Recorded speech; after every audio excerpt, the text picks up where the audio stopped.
अभी देख रहे हैं जुनून या पागलपन भाग 13। इससे पहले इस कहानी के 12 भाग अपलोड हो चुके हैं चैनल पर।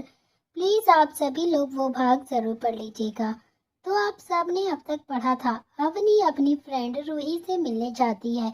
जहां अमन गाड़ी चला रहा था तो अवनी रणवीर के बारे में अमन से कुछ पूछना चाहती थी, मगर लाख कोशिश करने के बाद भी वो नहीं पूछ पाती है और मन ही मन सोचकर थोड़ा सा उदास होकर बाहर की तरफ देखने लगती है।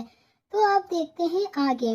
काफी देर तक अवनी कुछ भी नहीं बोली तो अमन ने ही अपना सवाल अवनी से पूछा, मैम आप परेशान दिख रही हैं, क्या आपको कुछ चाहिए? तो अमन की बात सुनकर अवनी थोड़ा सा हिचकिचाते हुए बोली, जी वो आपका नाम क्या है? अवनी की प्यारी सी आवाज सुनकर अमन थोड़ा सा मुस्कुराकर बोला, हमारा नाम अमन है, मैं बॉस का ड्राइवर हूँ और उनका बॉडीगार्ड भी। अमन की बात सुनकर अवनी उसे देखकर थोड़ा कंफ्यूजन में बोली, हम जब से यहाँ पर आए हैं तब से देख रहे हैं कि आप हर वक्त उनके साथ ही रहते हैं, क्या वो आपसे बहुत ज्यादा काम करवाते हैं? 24 आवर्स आप उनके साथ काम करते हैं? अवनी की बात सुनकर अमन हंसकर बोला कि मैम ऐसा नहीं है, हम उनके साथ हमेशा इसीलिए रहते हैं क्योंकि हम उनके बॉडीगार्ड हैं और हमारा काम उनको प्रोटेक्ट करना है। जहाँ भी वो जाए हमें उनके साथ ही जाना पड़ता है।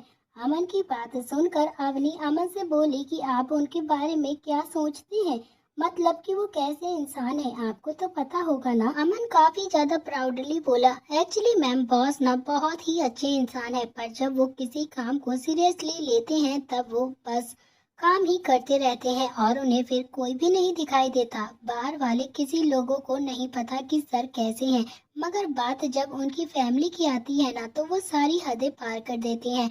अगर किसी की बात बॉस को पसंद ना आए तो बॉस उसे कोई भी मौका नहीं देते हैं और उनसे कोई उसे बचा नहीं सकता। जब बहुत ही ज्यादा डरते हैं बॉस से, लेकिन बॉस काफी अच्छे भी हैं, सबका ख्याल रखते हैं। अवनी ने हैरानी जताते हुए कहा कि क्या सच में अगर उन्हें कोई बात ना पसंद आई तो वो पनिशमेंट देते हैं? अवनी की बात पर अमन हंसते हुए बोला, हाँ पर गलती होने पर ही देते हैं। दोनों काफी बातें कर रहे थे, बातों ही बातों में रणवीर की बुराइयां करते हुए वो कैसे रास्ता गुजर गया तो पता ही नहीं चला। तभी रूही की घर के सामने आकर गाड़ी रोक अमन बोला, मैम हम पहुंच गए हैं। अवनी ने बाहर देखा तो वो पहुंच चुके थे। अवनी मुस्कुराकर बोली, थैंक यू अमन भैया। अपनी बात बोलकर अवनी बिना देर किए गाड़ी से बाहर उतर गई और उसके उतरते ही सारे गार्ड्स उसे कवर करके खड़े हो गए। तो सबको अचानक से देखकर अवनी थोड़ा सा घबरा गई। उसने अमन की तरफ देखकर कहा कि आप सब जा सकते हैं वापस, आज हम यहीं पर रुकने वाले हैं, ओके, और अपने बॉस को बता दीजिएगा। अपनी बात बोलकर अवनी वहां से चली गई तो अमन उन्हें हैरानी से देखकर खुद से बोला, बॉस को कैसे बताएं कि मैम आज यहाँ पर ही रुकने वाली हैं, क्योंकि उन्होंने तो उन्हें वापस लाने के लिए कहा था। अब मैं क्या करूँ? अगर बॉस ने मुझ पर गुस्सा कर दिया तो मैं क्या करूँगा? तभी इधर दूसरी तरफ रॉय इंडस्ट्रीज में रणवीर मीटिंग हॉल में बैठा था। वहां पर काफी सारे लोग थे जिन्होंने एक ही तरह के कपड़े पहन रखे थे, मानो वहां के वर्कर्स का कोड ड्रेस हो। सारे लोग ब्लैक कलर के शर्ट एंड पैंट में थे, उसके ऊपर से रॉय इंडस्ट्री का लोगो भी लगा हुआ था। तभी रणवीर अपनी चेयर से खड़ा होकर थोड़ा गुस्से से बोला, तुम्हारे पास सिर्फ कल तक का टाइम है, मुझे उन सारे लोगों की लिस्ट चाहिए जो गन के सप्लाई करते हैं और उनकी भी जो खरीदते हैं, कोई भी ना बचना चाहिए। और छोटी सी छोटी इंफॉर्मेशन मुझे कल तक चाहिए। और ये एक सीक्रेट मीटिंग थी जो रॉय इंडस्ट्री के नीचे बने हुए बेसमेंट में थी, जिसका पता किसी को भी नहीं था। ये एक खुफिया जगह थी जहां रणवीर काम किया करता था, जो रणवीर के ऑफिस से सीधा नीचे जाती थी। वहां बैठा हर इंसान रणवीर के लिए लॉयल था और उसका हर ऑर्डर फॉलो करता था, चाहे कुछ भी हो जाए। पर वो इंसान अपना मुंह कभी भी नहीं खोलता था और वो लोग काफी ज्यादा पावरफुल भी थे, जिन्हें हर तरह की ट्रेनिंग दी कर वो वहां पर रखा जाता था। वहां हर इंसान, जो कि 20-25 लोगों थे, बड़े ही ध्यान से सुन रहे थे। तभी मीटिंग के बीच में ही रणवीर का फोन बजा, जिस पर अमन का नाम शो कर रहा था। अमन का कॉल देखकर रणवीर ने उसे उठा लिया और जैसे ही रणवीर ने कॉल उठाई वैसे ही सारे लोगों के चेहरे पर हैरानी छा गई थी, क्योंकि ये सभी लोग जानते थे कि रणवीर मीटिंग के बीच में थोड़ा सा भी डिस्टरबेंस बर्दाश्त नहीं करता था। अगर कोई आदमी सांस भी ऊंची लेता तो रणवीर के गुस्से से बच नहीं पाता था। तो उनकी हैरानी तब बढ़ गई जब रणवीर ने फोन पर कहा कि क्या वो पहुंच गई। उसकी बात सुनकर सब लोग एक दूसरे की तरफ देखने लगे। तभी रणवीर ने फोन पर ही सबको खोल कर देखा तो सब लोगों ने अपनी जगह पर फ्रीज हो गए और अपनी नजरें नीचे झुका ली, जैसे उनमें कोई जान ही ना हो, बस कोई पुतला हो। फोन पर रणवीर अपना एक हाथ पॉकेट में डालकर बोला, बोलो अमन, क्या वो पहुंच गई? अमन ने जवाब दिया, यस यस बॉस, मैम पहुंच चुकी है। पर वो ये बात बोलते वक्त थोड़ा सा हिचकिचा रहा था। तो रणवीर ने रौबदार आवाज में कहा, क्या है, बोलो अमन। अमन ने रणवीर की आवाज सुनी और एक गहरी सांस लेकर एक ही झटके में बोला कि बॉस, मैम ने कहा है कि वो आज यहाँ पर ही रुकेंगी और हम यहाँ से चले जाएं, क्योंकि आज उनका मन यहीं रुकने का है। अमन बोलते वक्त तो सब कुछ बोल देता है, पर अब उसे घबराहट हो रही थी और ये सोच रहा था कि रणवीर ने जैसे ही सुना अवनी वापस नहीं आएगी तो उसके हाथों की मुट्ठियां बन गईं और चेहरे पर गुस्से के भाव आ गए। उसका चेहरा देख वहां के लोग ही नहीं बल्कि विक्की भी थरथरा के कांपने लगा और बोला, सर, कोई इतना गुस्सा देख ऐसा लग रहा है कि आज किसी न किसी की तो शामत आने ही वाली है। अमन भी रणवीर के जवाब का वेट कर रहा था। तभी रणवीर बोला कि तुम वहीं पर रुको और उसे किसी भी तरह की तकलीफ नहीं होनी चाहिए। अगर उसे कुछ भी हुआ ना तो तुम अपनी जान गंवा बैठोगे, और हाँ, उसे पता मत लगने देना कि तुम वहीं पर हो। रणवीर का ऑर्डर कम, धमकी ज्यादा लग रही थी, जिसे सुनकर अमन ने होश में आते हुए कहा, ओके बॉस, और फोन को कट कर दिया। इधर रणवीर फोन रखते ही उसकी पकड़ फोन पर कस गई और उसने अपनी आंखें बंद कर दी और मन ही मन बोला, जान, आप समझती क्यों नहीं है, हम नहीं रह पाएंगे आपके बिना, मगर आप हैं जो हमें तकलीफ देने का एक भी मौका नहीं छोड़ती। आपको इसकी पनिशमेंट तो जरूर मिलेगी। रणवीर ने अपनी आंखें खोली और कड़क आवाज में कहा, जो मैंने कहा है वो हो जाना चाहिए, और विक्की को आवाज देकर कहा कि विक्की, कम नाउ। रणवीर काफी ज्यादा गुस्से में वहां से निकला और उसके जाने के बाद सब ने गहरी सांस ली, मानो अभी अभी मौत के मुंह से बाहर आए हो। तभी रणवीर का ऑरा जो सबको डरा देता था, उसकी एक आवाज ही काफी थी सबको डराने के लिए। रणवीर काफी ज्यादा गुस्से से अपने ऑफिस से बाहर निकला था तो विकी भी उसके पीछे आ गया।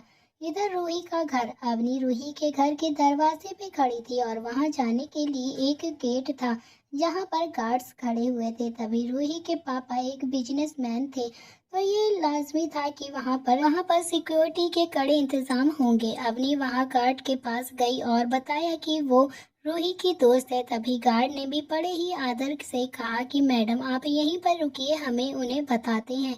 तभी गार्ड की बात सुनकर अवनी वहीं पर रखे टेबल पर वेट करने लगी। थोड़ी ही देर बाद रूही को जैसे ही पता चला कि अवनी आई है, वो भागती हुई बाहर आई और अवनी से मिलने के लिए बाहर निकली। तो अवनी और रूही ने एक दूसरे को देखा तो जल्द ही एक दूसरे को गले लगाने के लिए आगे बढ़ी। जाके गले लग गए तो रूही ने कहा कि बेबी, तू आ गई, आई मिस यू यार। अवनी उसे एक छोटी सी चपट लगाते हुए बोली, बड़ी आई मिस करने वाली, अभी परसों ही तो मिली थी ना। तभी अवनी के जवाब से दोनों एक दूसरे से अलग होकर रूही थोड़ा नाराजगी से बोली कि हाँ, तो क्या हुआ, इतने सालों बाद ये दूसरी बार ही है जो मैंने तुझे देखा है, समझी तू? अवनी भी थोड़ी सी उदास होकर बोली, अरे बस कर यार, रुला कर मानेगी क्या? और तू क्या मुझे बाहर ही खड़ा रखेगी या अंदर भी लेकर जाएगी? तभी रूही अवनी की बातों से खुद को चपट लगाते हुए बोली, अरे हाँ, मैं तो भूल ही गई, चल, मम्मी पापा कब से इंतजार कर रहे हैं तुम्हारा, मुझसे ज्यादा तो वो तुझसे मिलने के लिए बेताब हो रहे हैं। तभी रूही अवनी का हाथ पकड़कर अंदर की तरफ जाने लगी, पर एक कदम ही चली थी कि उसे कुछ याद आया और वो पीछे मुड़ी और गार्ड्स की तरफ देखकर बोली, अंकल, ये मेरी दोस्त है अवनी। आगे से आपको इसे बाहर रोकने की ज़रूरत नहीं है। ओके। उस गार्ड ने भी अपना सर हाँ में हिलाया और कहा कि जी मैडम। ये देखकर वो दोनों ही अंदर की तरफ चली गई। तभी अंदर जाते ही हॉल में सोफे पर रूही के पेरेंट्स बैठे हुए थे, जो अवनी को देखकर खुश हो गए और उसे मिलने के लिए उठ के खड़े हो गए। तभी रूही के पापा का नाम प्रकाश सिंह था तो उसकी मॉम का नाम सविता सिंह था। प्रकाश जी एक बिजनेसमैन थे। अवनी थोड़ा सा भावुक और खुश होकर बोली, नमस्ते आंटी, नमस्ते अंकल, कैसे हो आप लोग। तभी रूही की मॉम अवनी को गले लगाकर बोली, हम ठीक हैं बेटा, आप कैसी हो। तभी अवनी ने भी उन्हें जवाब दिया कि हम ठीक हैं आंटी। तभी रूही के पापा अवनी के सर पर हाथ फेर कर बोले, आप बहुत ही बड़ी हो गई हो अवनी बेटा, जब देखा था तब आप एक छोटी सी गुड़िया की तरह थी। अवनी थोड़ा इमोशनल हो गई उनसे मिलकर, तो रूही उसके मूड को लाइट करने के लिए बोली, मॉम डैड, अवनी क्या आई, आप तो हमें भूल ही गए, हम भी तो आपकी ही बेटी हैं। ये सब रूही ने नौटंकी करते हुए बोला था, जो उन दोनों को अच्छे से समझ आ गया था। पर पापा तो पापा ही होते हैं ना। वो बोले, अरे आप तो नाराज हो गई, आप तो जान है हमारी, हम आपसे भी प्यार करते हैं। तभी रूही की मॉम रूही और उनके हस्बैंड की तरफ देखते हुए बोली, आप दोनों ना कभी भी नहीं सुधर सकते, चलिए अभी चलते हैं, और वैसे भी बहुत देर हो गई है। अवनी उनकी तरफ देखकर बोली, आंटी हम अभी तो आए हैं और आप अभी जा रही हैं, रुकिए थोड़ी देर। तभी प्रकाश जी बोले, सॉरी बेटा, पर हम वहाँ पर नहीं गए ना तो वहाँ फंक्शन भी शुरू नहीं होगा। सविता जी भी उनका साथ देते हुए बोली, हाँ बेटा, और वैसे भी रूही ने बताया है कि आप कुछ दिन यहीं पर रहेंगी, और वैसे भी रूही तो है ही ना, आप दोनों ढेर सारी बातें करना। तभी रूही उनको देखकर अवनी के कंधे पर हाथ रखकर बोली, आप दोनों जाइए, हम हैं ना अभी का ध्यान रखने के लिए। उन दोनों ने भी एक स्माइल पास की और जाने लगे। तभी अवनी और रूही दोनों ने ही उन्हें बाय बोला, और उनके जाने के बाद रूही बोली, बेबी तू पहली बार मेरे घर पर आई है, चल तुझे अपना घर दिखाती हूँ। तभी रूही का घर काफी ज्यादा बड़ा था, पर रणवीर के पैलेस के से थोड़ा सा छोटा था। रूही का घर और उसका कमरा सब बहुत ही ज्यादा खूबसूरत था। अवनी को यहाँ आकर काफी ज्यादा अच्छा महसूस हो रहा था। कमरे में रूही अवनी को अपनी सारी चीजें दिखा रही थी। तभी अवनी रूही से बोली, रूही मैंने बोल तो दिया है कि मैं यहाँ पर रुक जाऊंगी, पर मैं अपना सामान नहीं लेकर आई हूँ। तभी अवनी का उतरा हुआ चेहरा देखकर रूही बोली, बेबी तू टेंशन क्यों ले रही है, मैं हूँ ना, तू मेरी चीजें इस्तेमाल कर लेना, वैसे भी जो मेरा है वो तेरा भी तो है ना। पर तू ये सब कुछ छोड़ और यहाँ पर बैठ और मुझे बता कि क्या तू सच में रणवीर राय के साथ है। रूही का सवाल सुनकर अवनी का चेहरा शर्म से लाल हो गया। रूही उसका चेहरा देखकर थोड़ा टीचिंग टोन में बोली, ओहो देखो तो बेबी को शर्म आ रही है। उनकी बात आते ही तेरा तो चेहरा एकदम कश्मीरी सेब की तरह लाल हो गया है। रूही की बात सुनकर अवनी बेड से उठकर खड़ी हुई और इधर उधर देखने लगी और बोली कि तू ये क्या बोल रही है रूही, ऐसा कुछ भी नहीं है। तभी रूही भी खड़ी हुई और अवनी के कंधे पर हाथ रखकर बोली, सच सच बता, क्या तू उनसे प्यार करने लगी है।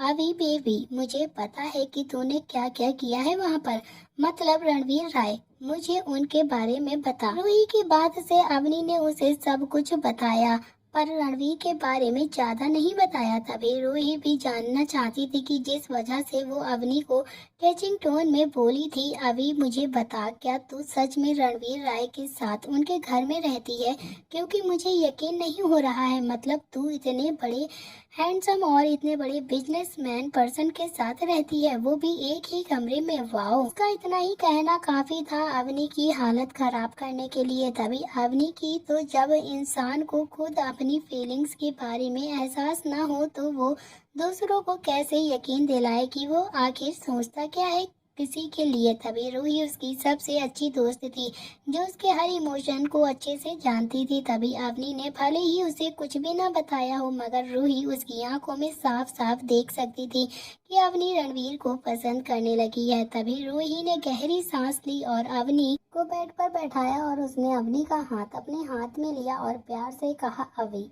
मैं नहीं जानती कि रणवीर राय कैसे हैं, पर जितना मैंने उनके बारे में सुना है ना, उससे यही बता सकती हूँ कि वो बहुत ही अच्छे इंसान हैं और सबकी मदद भी करते हैं। तू बता, तू क्या सोचती है उनके बारे में? और वैसे भी तू तो उनके साथ रही भी है, तो इससे तुझे कुछ ना कुछ तो पता ही चला होगा उनके बारे में। तुझे तो हर चीज पता चल चुकी होगी। रूही ने ये सारी बातें काफी सरल तरीके से कही थी। उसे सच में अवनी की काफी ज्यादा फिक्र थी, जो उसके बारे में हमेशा अच्छा सोचती थी।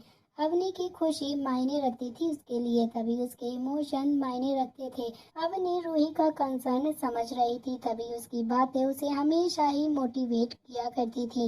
इसीलिए उसने भी बिना हिचकिचे अपने दिल की सारी बातें उसे बताते हुए कहा, रूही वो बहुत ही अच्छे इंसान हैं, बहुत ही ज्यादा परवाह भी करते हैं मेरी, मुझसे बहुत प्यार भी करते हैं और वो हमेशा मुझे अपने पास ही रखना चाहते हैं। और तो और उन्हें सब कुछ पता होता है कि मुझे कब क्या चाहिए। पर अवनी को बीच में ही रुकता देकर रूही बोली, पर क्या अभी? अवनी बोली, मुझे खुद ही नहीं पता कि मैं क्या सोचती हूँ उनके बारे में। जब भी वो मेरे पास होते हैं तो मुझे समझ में नहीं आता है कि मैं क्या करूँ, और मेरी धड़कनें भी एकदम से बढ़ जाती हैं। हाँ, मेरे दिल में उनके लिए काफ़ी ज़्यादा फीलिंग्स हैं, लेकिन ये प्यार ही है ये मुझे नहीं पता है। हाँ, मुझे उनकी परवाह भी है, मैं हर वक्त उनके बारे में सोचती रहती हूँ। पर रूह, मैं यहाँ प्यार करने नहीं आई थी, मैं पढ़ने आई थी, अपने सपने पूरे करने आई थी। तभी रूही उसकी बात बड़े ही ध्यान से सुन रही थी और वो उसकी फीलिंग्स भी समझ रही थी। पर वो रणवीर से प्यार करती थी, जिस वजह से वो अवनी से बोली, अभी तू जानती है प्यार क्या होता है? रूही के सवाल से अवनी काफी ज्यादा कंफ्यूजन से बोली कि ये किस तरह का सवाल है रूही। तभी रूही उसे थोड़ा सा फ्रस्ट्रेट होकर बोली, बता ना अभी, तू तो मनाली में है ना, तो वहाँ काफी लोग आते रहते हैं और उनके साथ जिसे वो प्यार करते हैं, और तो और तू काफी सारी स्टोरी भी पढ़ चुकी है। तभी रूही की बात पर अवनी थोड़ा सा कंफ्यूजन से उसे देखते हुए बोली, हाँ पर उस बात का इससे क्या लेना देना? अवनी की बात से रूही उसे समझाते हुए बोली, लेना देना है अभी, क्योंकि तू समझदार है, तुझे अच्छे से पता है कि तुझे अपने लाइफ में क्या चाहिए। हाँ, माना तू यहाँ पर प्यार करने के लिए नहीं आई थी, पर तेरी लाइफ में काफी समय बाद खुशियों ने दस्तक दी है। अभी तुझे ये बात नहीं भूलनी चाहिए, तुझे उसे जाने नहीं देना चाहिए, और ऐसे मौके बार बार नहीं आते हैं। अवनी उसे थोड़ी सी नाराजगी से बोली, देख रूही, मैं नहीं सोचना चाहती इस सब बारे में, मुझे बस अभी अपनी स्टडी पर फोकस करना है। और अवनी बहुत ही ज्यादा कंफ्यूज हो रही थी, उसके दिल और दिमाग में काफी ज्यादा उथल पुथल मची हुई थी, जो मानना नहीं चाहता था कि पर वो भी रणवीर के लिए कुछ फील करती थी। तभी रूही उसकी कंडीशन अच्छे से समझ गई थी। तभी रूही अवनी को देखकर थोड़ा हंसते हुए बोली, ठीक है अभी, तुझे जो ठीक लगता है तू वो कर, पर हाँ एक बात जरूर बोलूंगी, just follow your heart, okay? अब चल कुछ खाते हैं, बहुत तेज भूख लगी है यार। ये बात उसने काफी ज्यादा नौटंकी तरीके से कही थी, और अपना मुंह भी उसने थोड़ा सा मासूम सा किया हुआ था। उसकी नौटंकी समझकर अवनी बोली, नौटंकी कहेगी, चल आज तुझे अपने हाथों से खाना बनाकर खिलाती हूँ। वो दोनों उठी और हंसते हुए बात करते करते किचन की तरफ चली गई। तभी किचन में पहुंचकर अवनी बोली, रूह बता क्या खाओगी तुम? तभी रूही भी किचन के स्लैब पर बैठ गई और सोचते हुए बोली, अभी तू सब कुछ अच्छे से बना लेती है, पर तेरे हाथ के आलू पूरी ना मुझे सबसे ज्यादा बेस्ट लगती हैं। अवनी उसके चेहरे पर आई हुई खुशी देखकर मुस्कुराकर बोली, ठीक है तो आज आलू पूरी बनाते हैं। अवनी और रूही को किचन में देखकर नौकर भी वहां पर आ गए और बोले, रूही बेबी आप किचन में, आपको कुछ चाहिए तो हमें बता दीजिए, हम बना देंगे।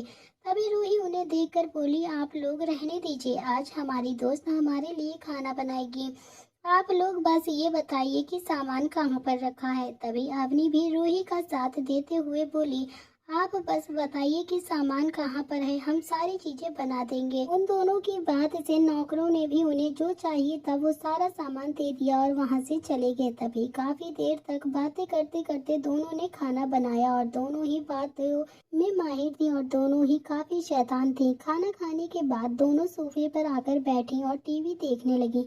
पहले उन्होंने एक मूवी देखी और बाद में जब लेटेस्ट सॉन्ग लगा दिया और डांस करने लगी। उन दोनों को ही गानों पर डांस करना काफी ज्यादा अच्छा लगता था। हालांकि ये बात सिर्फ उसके भाई और रूही को ही पता थी और किसी को नहीं पता था कि अवनी को डांस करना बहुत ही ज्यादा पसंद है और अवनी को डांस अच्छे से आता भी है। तभी दूसरी तरफ रणवीर का मूड आज काफी ज्यादा खराब था। सारा दिन वो बस अवनी को ही याद कर रहा था।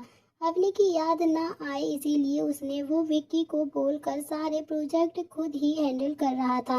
अब तक के जितने भी प्रोजेक्ट उसने देखे थे सब में उसने कोई ना कोई गड़बड़ निकाल ली थी। आज दिन भर में काफी लोगों ने अपनी नौकरी तक खो दी थी। वो बस अवनी से ही मिलना चाहता था और विक्की भी रणवीर के डर के मारे कैबिन में नहीं गया था, ये सोचकर कि कहीं वो अंदर जाएगा तो रणवीर अपना सारा गुस्सा उसी पर न निकाल दे। तभी कैंटीन में कुछ लड़के लड़कियों का ग्रुप खाना खा रहा था।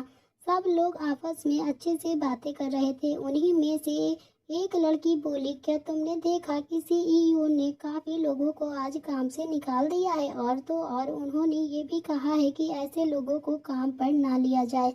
दूसरी लड़की उसकी हाँ में हाँ हिलाते हुए बोली, हाँ यार, सर ने आज काफी ज्यादा गुस्से में सबको निकाला है। मैंने सीईओ का गुस्सा देखा है, मगर आज तो सर पूरे के पूरे ज्वालामुखी बने हुए हैं। उन्हीं के ग्रुप का एक लड़का उन्हें देखकर बोला, अरे चुप हो जाओ तुम, क्या तुम्हें भी अपनी जॉब से जाना है क्या, जो तुम रूमर का साथ दे रही हो? तुम्हें पता है कि फिर भी गॉसिप करना मना है, फिर भी गॉसिप कर रही हो। एक दूसरा लड़का भी साथ देते हुए बोला, सच बोला यार, वरना ऐसा न हो कि बाकी सीईओ हमें भी निकाल दें जॉब से। अब चलो वरना लेट हो जाएगा। तभी रात का वक्त हो चला था। अवनी और रूही की बातें अभी भी जारी थीं और वो इस वक्त बेड पर लेटे थे। दोनों ने ही आज एक जैसे ही कपड़े पहन रखे थे, जो नीले रंग के नाइट शर्ट पैंट थी। बात करते करते कब दोनों सो गए पता भी नहीं चला। रात के करीबन 1 बज रहे थे। जहां अवनी सो रही थी तो वहीं रणवीर की गाड़ियों का काफिला सड़क पर जा रहा था। गाड़ी में बैठा रणवीर अभी भी गुस्से में ही था। रणवीर गुस्से में विक्की से बोला, जो पैसेंजर सीट पर बैठा हुआ था। उसने कहा कि विक्की, कितनी देर में पहुंचेंगे हम? विक्की ने घबरा कर बोला, सर बस कुछ ही देर में, और बस पहुंचने ही वाले हैं। थोड़ी देर बाद अवनी जो नींद में थी उसे अचानक से प्यास लगी तो वो उठ गई और उसने साइड में टेबल पर नजर डाली तो वहां पर पानी नहीं था। तो वो उठी और नीचे किचन की तरफ जाने लगी। किचन में अंधेरा काफी ज्यादा था और साफ साफ दिखाई नहीं दे रहा था, पर किचन में पहुंची ही थी और पानी ढूंढने लगी। तभी किसी ने अवनी को पकड़ा और उसके मुंह पर एक पट्टी लगाई। इस इंसान ने अवनी को अपने कंधे पर उठाया और पीछे के दरवाजे से बाहर ले जाने लगा। तो उस इंसान को अवनी देख नहीं पा रही थी और वो बस उससे आजाद होना चाहती थी और वो अपने हाथ उस इंसान के कंधे और पीठ पर मार रही थी। वो इंसान अवनी को एक गाड़ी के पास लेकर आ गया और अवनी को गाड़ी के सीट पर खड़ा कर दिया और वो इंसान अवनी को रूही के घर के पीछे के रास्ते से लेकर आया था, जहाँ कोई भी सिक्योरिटी नहीं थी। वहां पर उस गाड़ी का सिवा कुछ भी नहीं था। तभी अवनी अभी उस इंसान का चेहरा तो नहीं देख पाई थी, बस अपने आप को छुड़ाने में लगी हुई थी। वो उस इंसान को अपने हाथों से मार रही थी, पर उसे कोई भी दर्द नहीं हो रहा था क्योंकि वो इंसान बहुत ही ज्यादा पावरफुल था। उस इंसान ने कुछ सेकंड तक अवनी को देखा और फिर बिना देर किए उसके चेहरे का टॉप निकाला और उसे किस करने लगा। तभी उसकी किस बहुत ही ज्यादा पेशेंट और डीप थी, पर उसमें काफी ज्यादा शिकायतें और गुस्सा नजर आ रहा था, जैसे वो बहुत ही ज्यादा गुस्सा हो जो अवनी पर निकाल रहा था। ये रणवीर ही था जो अवनी के न होने से बहुत ही ज्यादा परेशान हो गया था और उसके लिए यहाँ पर आ गया था। रणवीर पूरा पागल बनता जा रहा था। तभी रणवीर अवनी के बिना एक भी पल नहीं रह पाया और उससे मिलने के लिए यहाँ पर आ गया था। तो अवनी पहले तो बहुत ही ज्यादा हैरान थी, पर वो इस टच को अच्छे से जानती थी जो उसके रणवीर का ही था। थोड़ी देर तक स्ट्रगल करने के बाद अवनी को पता चल चुका था कि वो रणवीर ही है जो उसे किस कर रहा था। पहले अवनी उसे दूर कर रही थी, पर आज वो भी रणवीर को याद कर रही थी, जिससे उसको भी बहुत अच्छा लग रहा था रणवीर का टच। उसका दिल भी उसे मिलने के लिए तड़प रहा था, जिस वजह से उसने भी रणवीर का साथ दिया और उसकी किस में इन्वॉल्व हो गई। ऐसा क्यों होता था कि जब भी वो रणवीर को किस करती थी तो उसमें खो जाया करती थी। वो प्यार तो नहीं करती थी रणवीर से, पर क्यों जब भी वो उसके पास होता था तो वो उसे किस करने देती थी जो कभी भी करना चाहता था। रणवीर अवनी को किस कर रहा था तो पर अब वो उसे बाइट भी कर रहा था। अवनी ने नोटिस किया तो उसे दूर करने लगी, पर आज रणवीर कहाँ रुकने चाहता था। वो उसे नहीं छोड़ता, पर अब अवनी की सांस भी नहीं आ रही थी और उसकी सांसें उखड़ रही थी तो वो अचानक ही रणवीर की बाहों में ही बेहोश हो गई। तभी रणवीर तो मानो जैसे जान ही निकल गई हो उसकी। उसने उसे उठाया और गाड़ी की सीट पर बैठाते हुए बोला, जान आप बेहोश नहीं हो सकती। रणवीर अवनी को अपनी गोद में बैठाकर उसके गाल को थपथपाते हुए बोला, जान क्या हुआ है, उठो आप बेहोश नहीं हो सकती, प्लीज प्लीज उठो, देखो मेरी जान निकल रही है आपको ऐसे देखकर। तभी रणवीर का इतना आवाज देने पर भी अवनी नहीं होती है होश में तो वो वहां पर रखी बोतल से पानी की कुछ बूंदे अवनी के मुंह पर मारने लगता है। पर अवनी अभी भी होश में नहीं आई थी और काफी कोशिश करने के बाद भी अवनी जब होश में नहीं आई तो रणवीर काफी ज्यादा परेशान हो गया, मगर अचानक ही उसे कुछ याद आया तो उसके चेहरे के भाव बदल गए। तभी रणवीर ने अवनी को सीट पर लेटाया और उसके मुंह को अपने हाथों से थोड़ा सा ओपन किया और उसने एक पल की भी देरी नहीं की और अवनी को सीपीआर देने लगा। डीप किस से अवनी की सांसें उसके गले में अटक गई थी जो सीपीआर से खुल सकती थी। सीपीआर एक ऐसा इलाज है जो सांस न आने पर किया जाने वाला उपचार है जो बहुत ही ज्यादा इमरजेंसी में काम आता है। ये एक कॉमन सी बात थी, पर रणवीर एक रॉय एजेंट था जो उसे इसके बारे में डिटेल्स में पता होना लाजमी था। एक दो बार सीपीआर देने पर अवनी होश में आ रही थी। जैसे ही वो होश में आई वो खांसने लगी और तेज तेज सांसें लेने लगी और वो थोड़ी ही देर बाद रिलैक्स हुई तो रणवीर ने उसे कसकर गले लगा लिया और क्योंकि सच में काफी ज्यादा डर गया था रणवीर, उसने ऐसे ही काफी देर तक अवनी को अपने गले लगाए रखा। तो अवनी भी अभी अभी होश में आई थी तो उसने भी रणवीर को अपने मन की करने दी और थोड़ा रिलैक्स होकर रणवीर ने पूछा, आर यू ओके जान, आप नहीं जानती कि कितना ज्यादा डरा दिया था आपने हमें, जान निकल गई थी हमारी आपको ऐसे देखकर। तभी अवनी रणवीर की बात पर थोड़ी सी रुआसी होकर बोली, आप समझते क्या है खुद को, एक तो आप हमें आपकी वजह से ही बेहोश हो गए और आपको अपनी पड़ी है, इस तरह कौन किस करता है, बोलिए। अवनी रणवीर के बर्ताव से काफी ज्यादा गुस्सा हो गई थी। तभी उसका किस आज अवनी की जान भी ले सकता था। रणवीर बस उसे गले लगाए चुपचाप सब कुछ सुन रहा था तो अवनी फिर से गुस्से में रणवीर से थोड़ा सा दूर हो गई और उसकी आंखों में देख कर बोली, आपने हमें किडनैप क्यों किया है, बोलिए, क्या आप बोल नहीं सकते थे, हमें उठाकर लाने की क्या जरूरत थी आपको, पता है हम कितना ज्यादा डर गए थे, हमारी जान निकल रही थी जब आप हमें कंधे पर ले जा रहे थे, कम से कम आप हमें बोलते तो हम आपके साथ खुद ही आ जाते, इस तरह से किडनैप करने की कोई जरूरत ही न पड़ती आपको। अवनी की ये प्यारी सी शिकायतें सुनकर रणवीर की उदासी एकदम से गायब हो गई और वो मुस्कुराकर अवनी को देखने लगा। तभी उसने अपने दोनों हाथ अवनी की कमर पर ले जाते हुए उसे अच्छे से बैठाया ताकि वो गिर न जाए। तभी रणवीर ने अवनी के गाल पर एक छोटी सी प्यारी सी किस दी और बोला कि आई एम सॉरी जान, पर ये ना आपकी ही सारी गलती है इसमें, क्योंकि हमने तो आपको सिर्फ आपके दोस्त से मिलने के लिए बोला था, ना कि वहाँ पर रुकने के लिए, और ना ही आपकी कहीं पे भी रुक सकती हैं, हम बहुत ही ज्यादा परेशान हो जाते हैं ये सब करते ही ना हम। अवनी ने रणवीर की बात सुनी और वो थोड़ा सा हैरान हो गई और वो अपने दोनों हाथ अपने सीने पर रखकर उसे देखने लगी। वो अपने दोनों गाल फुलाकर बोली, आप झूठ बोल रहे हैं। रणवीर अवनी के चेहरे को देख काफी ज्यादा एक्साइटेड हो गया था क्योंकि इस लुक में अवनी काफी ज्यादा क्यूट लग रही थी और बहुत ही ज्यादा हॉट लग रही थी। एक तो अवनी उसके गोद में ही थी और तो और उसके बेहद ही ज्यादा करीब थी। रणवीर का तो दिल कर रहा था बस अभी अवनी को दोबारा से केस कर ले। तभी वो दोनों एक दूसरे की आंखों में देखने लगते हैं तो वहीं अवनी रणवीर की बाहों में और भी ज्यादा सिमट जाती है। तो दोस्तों, इसी के साथ इस कहानी का यह अध्याय यहाँ पर समाप्त हो रहा है। अगर आप जानना चाहते हैं इस कहानी में अब आगे क्या होने वाला है तो आपको देखना पड़ेगा इस कहानी का अगला भाग। कहानी पसंद पसंद आए तो प्लीज़ चैनल को लाइक शेयर सब्सक्राइब ज़रूर करना फ्रेंड्स। कहानी में कुछ वर्ड्स गलत टाइप हो गए हैं तो उसके लिए हम आपसे फिर से माफ़ी चाहते हैं, मगर कहानी बहुत ही ज़्यादा इंटरेस्टिंग है। प्लीज़ लास्ट तक ज़रूर देखिएगा और कहानी का कौन सा मोमेंट सबसे ज़्यादा आपको पसंद आया वो मोमेंट कमेंट बॉक्स में ज़रूर लिख कर बताइएगा। तो आज के लिए इतना ही, मिलते हैं इस कहानी के नेक्स्ट पार्ट में। Thank you friends, bye bye.